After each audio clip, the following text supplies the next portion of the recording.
How do you think this game will play out? How do you think Patriots will do in Pittsburgh? Well, I think they'll do well because you guys don't run on natural grass down there, do you?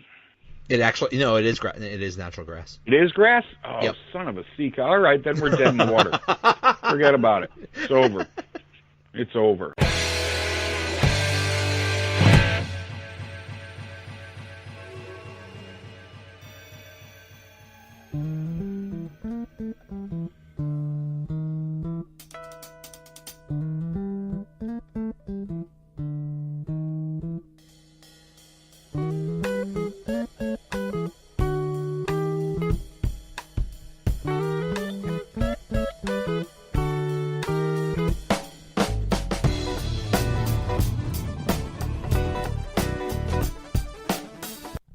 The Donut Bag is brought to you by Foco.com. The holiday season is here, and Foco has all kinds of unique Pittsburgh Pirates, Steelers, and Penguins items. They're the perfect gift for all sports fans.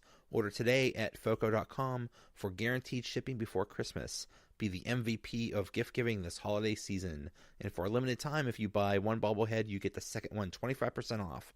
That's www.foco.com, Foco.com.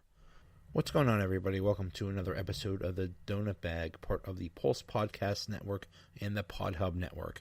In this episode, I preview this weekend's Steelers-Patriots game with Thomas Murphy from diehardbostonsportsfans.com. This week, we're giving away a Heinz Field Stadium Block set from Foco.com to one of our subscribers to the podcast, so please make sure you follow or subscribe. The Donut Bag starts right now. Steelers-Patriots. Big matchup this weekend. With me to talk about it is Thomas Murphy. He's a columnist for Die Hard Boston and co-host of One Patriots Place podcast. How you doing? I'm doing great, bud. Thanks for asking me on. Oh, no, great. Thanks Steelers week. It's always a big week up here. We always love Steelers week. I'm trying to figure out why it's always played down there and not up here, but, that's okay. It's the weirdest thing. They play every year. Every year, man. Every year. That's why, when people keep talking about how Tom Brady has it easy every year, I go off the deep end and say, yeah, but, we really end up playing division winners every year. And one of them happens to be the Steelers, and we always play down there in Pittsburgh. And great fans down in Pittsburgh. I love you guys. I really do. I don't really appreciate all of the talking heads, but they're doing their thing, and they've got to do their thing to get their ratings. But no, great fan base. I've always loved and respected the fans down there in Pittsburgh. Isn't it crazy? And we talk about how they play each other every year. It's crazy that it's not supposed to be that way. Good teams are supposed to end up being bad, and the bad teams are supposed to become good, and they get the preferential schedule and the preferential draft picks and all these preferences, and still it's the Steelers and Patriots. And at least you guys get to keep your draft picks. Oh no, that's true. A little self-deprecation there. That's okay. But no, that is the model. That is the way that they set the NFL up for parity. And yet year after year, the Steelers and the Patriots, the Steelers for a much longer time than the Pats, but for the past 20 years, the Patriots there too. And it comes down to, I think, ownership. Ownership in both cities is really phenomenal, and they give their coaches and GMs enough room to make these selections, to keep doing what they're doing. And it doesn't hurt the fact that, for the past 20 years, the Patriots have had Tom Brady under center, and you guys have had Roethlisberger's been in the league, how long now? 14, 15 years. Yeah. 14, 15 years. That doesn't hurt either. But you guys draft really well. You run the organization really well. You don't allow stars to hold you hostage for and put you in a cap jail year after year. It's the same model that is being used up here, and it has been used for quite some time. Thank you very much. We have a slot for you. If you can make more money elsewhere, we wish you nothing but the best, and move on. And the Steelers have done that year after year after year, and the Patriots do it also. We'll find somebody else We will find someone to plug in and play here or there. And you guys showed it this year with what you did with the stance you took with Bell. And the Patriots have done it in the past at the running back position, the wide receiver position, even the cornerback position, which is so important in this NFL. That if we don't, if you don't want to take what we're offering, we'll wish you the best, and we'll find somebody else to come in and do it. It is funny, and you're right. It does come down to ownership because Le'Veon Bell sure tried. He tried to get what he wants, and people around here just laughed. It's like you really think you're gonna make the Rooneys back down? You think they're gonna just give in whatever you want? Come on. No, you don't walk into an Irishman's house and say, "Give me this." Right. It's not going to happen, right. And it just doesn't happen. Little shout out there for the homies. But no, two well-run organizations, and we're going to face off again this weekend in a matchup that's has a lot on the line. What do Patriots? What do fans think about the Steelers? Because you can't really call it a rivalry. It's a nail doesn't have a rivalry with a hammer. It's like it's just constant beatdowns every year. Like we hate the Patriots so much but it's just because we're not them, because we can't overcome that obstacle, and it's so frustrating here. They don't consider it a rivalry. They consider the Steelers the constant threat. There's no denying that Tom Brady has had his way with the Steelers throughout the years. He's 8-2 in the regular season, 3-0 in the postseason, and it really is. It's hard to. The Jets are a rivalry. The Dolphins are a rivalry. It's really difficult to consider a team that doesn't, beat you consistently, or at least on an even, at least keep things even, as a rivalry, especially when you're out of the division. And it's really shocking compared to, how often these teams play. I mean, the 2011, 13, 15, 16, 17, and now 18. But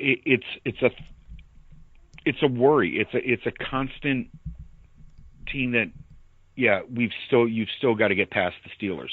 The Steelers are on the schedule again. I don't want to downplay it as to the point, but people were more worried about going down to Miami than they were about this game up here. I think that was a little history laden, but I worry about this game just as much as the last one, especially since they lost the last one when they just lost down in Miami. Man, that was a crazy game. It really was one of the greatest finishes of any NFL game ever. That was how are people taking that? People are playing it up like that, but it's still it's week 13 and that's the thing about the Patriots. I said at the beginning of the year that you'll love this, that the Eagles and the Jaguars wouldn't make the playoffs this year. There's